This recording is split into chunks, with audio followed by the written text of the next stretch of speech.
Hello friends, welcome to exam three. आज हम बात करेंगे एसएससी फेज 9 9 फरवरी को shift 1, shift second, shift third में पूछे गए क्वेश्चन मैथ के इंक्लूड हैं, जो कि रियल क्वेश्चन आंसर हैं। देखिए, आप लोग कहते हो कि मैं फेक क्वेश्चन रीजनिंग और मैथ का बताता हूँ, ठीक है। जीएस का तो बिल्कुल मैं रियल बताता हूँ, लेकिन मैं आपको बता दूँ कि जो लोग मुझे स्टूडेंट बताते हैं कि क्वेश्चन किस प्रकार से पूछ गए, उसी बेस पर मैं क्वेश्चन रखता हूँ। ये क्वेश्चन जो कि आपके रियल एग्जाम में आते हैं वो क्वेश्चन नहीं होते हैं, सिर्फ उसी के बेस पर मैं आपका एनालिसिस कराता हूँ। देखिए, स्टूडेंट बताते हैं कि इस प्रकार से क्वेश्चन आते हैं, उसी प्रकार से हम आपको एनालिसिस कराते हैं कि मॉडरेट आया, इजी आया या हार्ड आया। उसी बेस पे मैं आपको एनालिसिस कराता हूँ, ठीक है। यदि वीडियो को आपको फेक लगता है तो आप लोग वीडियो को स्किप कर दीजिएगा, ठीक है। चलिए देखते हैं कौन कौन से क्वेश्चन पूछेंगे।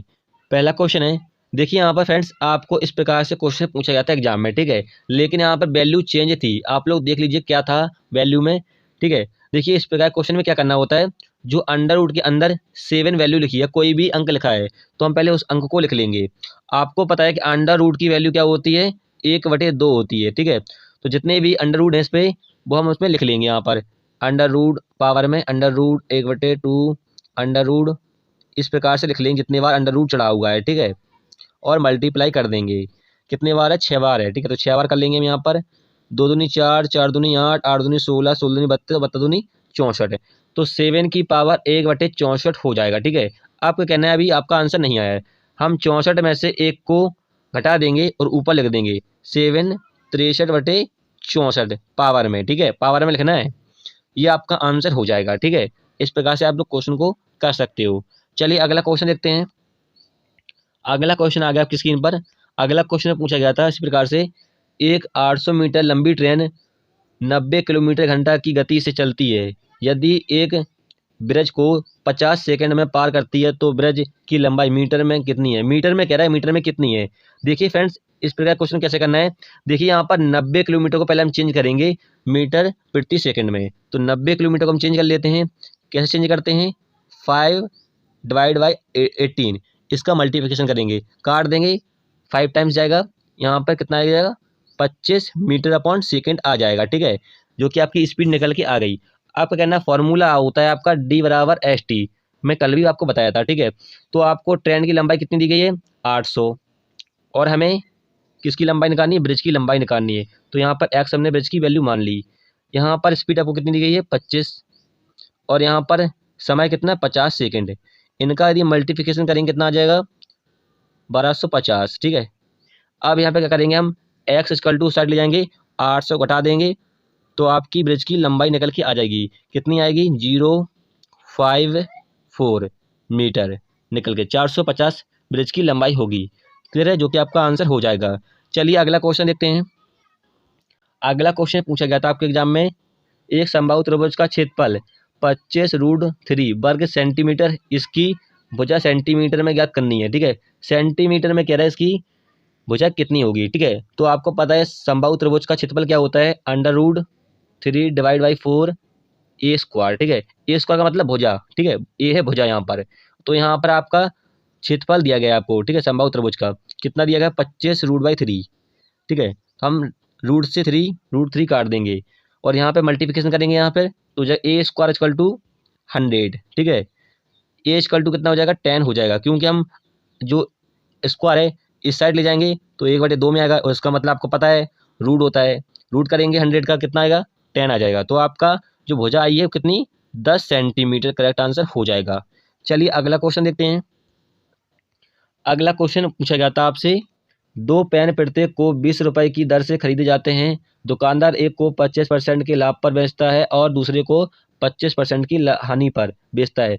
पूर्ण लेन देन में कुल लाभ या हानि कितना होगा। देखिए, इस प्रकार क्वेश्चन क्या करना होगा, यहाँ पर कह रहा है कि 2 पेन है, प्रत्येक को 20 रुपए में बेचता है। तो कितने, 2 पेन है, 2 पेन मल्टीप्लाई यानी 20 करेंगे कितना, 40 रुपए हो जाएगा, ठीक है। टोटल कितना है, 40 रुपए। अब कह रहा है कि एक को यानी 20 रुपए, एक को 25% पर, तो 25% कर लेते हैं हम, 100 में 25 जोड़ देंगे, 125 हो जाएगा। काट देंगे यहाँ पर, 5 में जाएगा और यहाँ से काट देंगे, 5 दूनी 10, 55 25 यानी 25। फिर कह रहा है कि दूसरे को 25% की हानि पर बेचता है, तो दूसरे मतलब 20 को 25% की हानि यानी 75/100, यहाँ से काटेंगे 5 वेर जाएगा और यहाँ से काटेंगे 15 वेर। ठीक है, अब यहाँ पर देखिए यहाँ पर 25 थे और यहाँ पर क्या था 15 था। ठीक है, इनको जोड़ देंगे कितना हो जाएगा 40 हो जाएगा ना 40। तो हमें कितना था यहाँ भी 40 रुपये था और यहाँ भी हमारा कितना आ रहा है 40 रुपये। तो हमारा ना कोई लाभ होगा ना ही हानि होगी।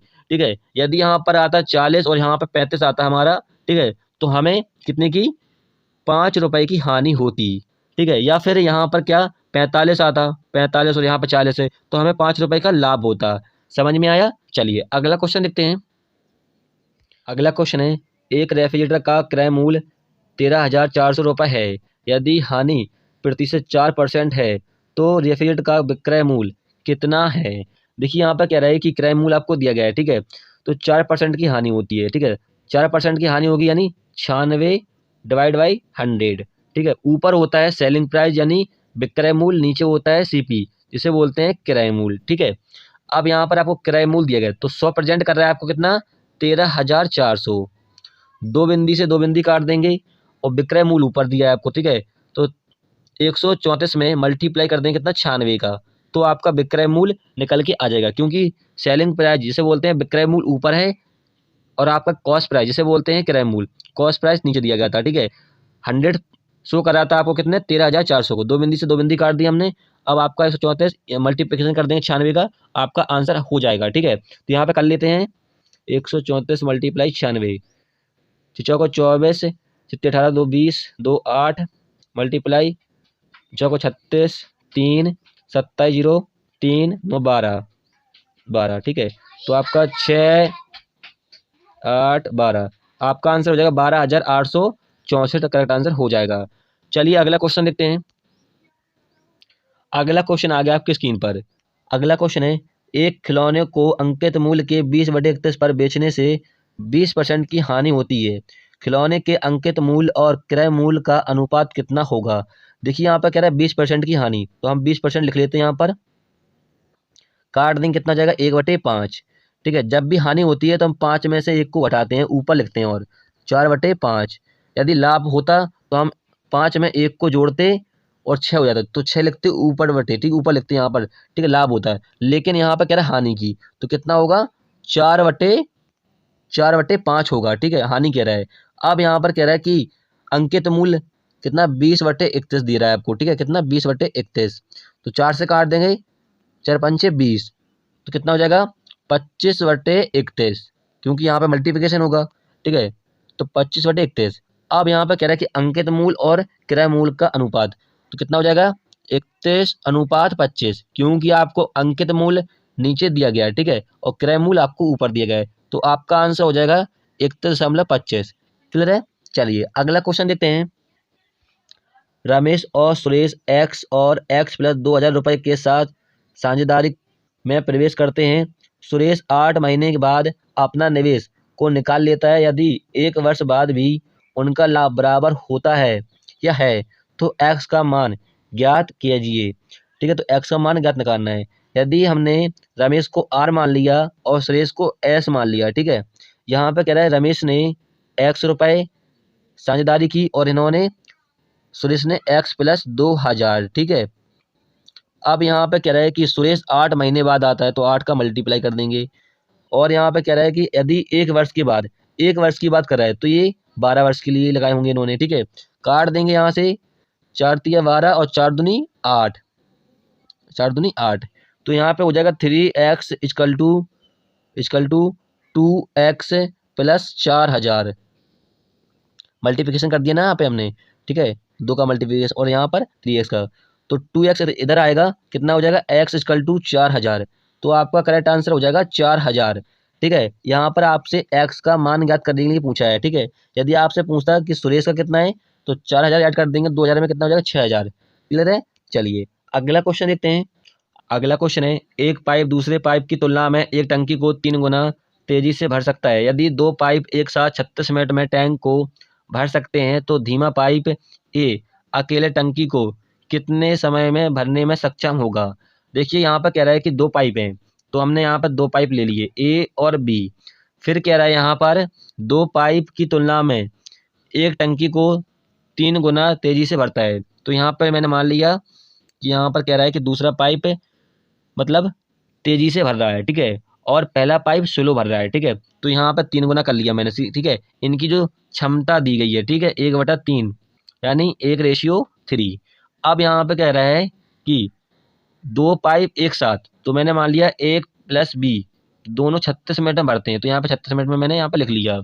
अब यहाँ को जोड़ देंगे, क्षमता इनकी कितनी होगी 4, इनका मल्टीप्लिकेशन कर देंगे 36 का और 4 का, तो इनका टोटल टाइम निकल के आ जाएगा 6 को 24 और यहाँ पर 6 दूनी 12 और 2 14, 144, ठीक है। फिर कह रहा है कि ए अकेले टंकी को कितने समय में भरेगा, सक्षम होगा, तो एक का डिवाइड कर देंगे हम 144 में, तो एक का निकल के आ जाएगा कितना, 144 मिनट होगा आपका आंसर, क्योंकि एक का डिवाइड किया है, ठीक है, मिनट ए भरेगा। यदि बी का निकालना है तो बी का 3 का डिवाइड कर देंगे 144 में, तो बी का भी निकल आएगा, ठीक है। क्लियर है। चलिए, आपसे ए का पूछा गया था, तो आपका करेक्ट आंसर हो जाएगा 144 मिनट। चलिए अगला क्वेश्चन देखते हैं। अगला क्वेश्चन आ गया आपकी स्क्रीन पर। रानी अपने घर से स्कूल 30 मिनट में पहुंचती है, राजा को समान दूरी तय करने में 45 मिनट का समय लगता है। रानी और राजा द्वारा लिए गए समय का अनुपात ज्ञात कीजिए। सिंपल क्वेश्चन है, कुछ नहीं करना है इसमें। 30 मिनट अनुपात 45 कर दीजिए, काट देंगे, 15 दूनी 30 और 15 तिया 45, तो आपका आंसर होगा 2:3 इनका समय लिया गया है, ठीक है, अनुपात में पूछ रहा है, तो आपका करेक्ट आंसर हो जाएगा 2:3। अगला क्वेश्चन देखते हैं। अगला क्वेश्चन पूछा गया था आपसे, 45 परिणामों का औसत 27 आया, लेकिन बाद में ज्ञात होता है कि 39 के स्थान पर गलती से 93 ले लिया गया था, तो सही औसत कितना होगा। देखिए यहाँ पर कह रहा है कि 45 का औसत एवरेज 27 है, फिर कह रहा है कि 39 के स्थान पर 93, तो 93 यहाँ लिखेंगे, गलती से जो लिख गया उसे प्लस में लिखते हैं 39। फिर कह रहा है कि सही औसत कितना होगा, तो यहाँ पर हम 45 से डिवाइड कर देंगे, क्योंकि हमें सही औसत ज्ञात करना है, ठीक है।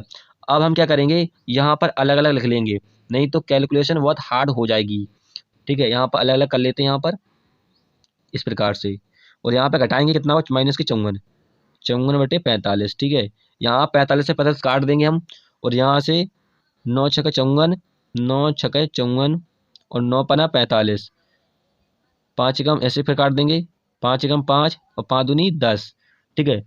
अब यहाँ पर 27 में से घटाएंगे 1 यहाँ पर घटा देते हैं, यहाँ पे बन नहीं रहा, 0.0 लगा के 1.2, तो यहाँ पे होगा 85, यहाँ पे होगा 0.2, ये आपका आंसर हो जाएगा 25.8। क्लियर है। चलिए अगला क्वेश्चन देखते हैं। अगला क्वेश्चन आ गया स्क्रीन पर। अगला क्वेश्चन है, यदि त्रिभुज के आधार में 10% की वृद्धि होती है और ऊंचाई में 20% की कमी होती है, तो त्रिभुज के क्षेत्रफल में कितना प्रतिशत परिवर्तन होगा। तो यहाँ पे कह रहा है 10% की वृद्धि हो रही, तो 100 में हमने 10 को ऐड कर दिया। फिर कह रहा है कि ऊंचाई में 20% की कमी हो रही, तो 100 में से हम 20 हटा देंगे, 80/100 काट देंगे, 2 बिंदी से 2 बिंदी कट जाएंगी, सॉल्यूश कर लेंगे 88/100। अब यहाँ पर देखिए कितने का अंतर है, 12 का, तो 12/100/100 से मल्टीप्लाई कर देंगे, तो कितना आएगा आपका, 12 आएगा, 12, ठीक है। तो आपका 12 करेक्ट आंसर होगा, 12% का परिवर्तन होगा। चलिए फ्रेंड्स, हमने सारे क्वेश्चन सॉल्व कर लिए हैं, जो कि आपके एसएससी फेज 9 9 फरवरी को शिफ्ट 1, शिफ्ट 2, शिफ्ट 3 में पूछे गए थे। वीडियो अच्छी लगे, हेल्पफुल लगे, तब उसे लाइक कीजिएगा। फिर मिलेंगे नेक्स्ट वीडियो में। जय हिंद।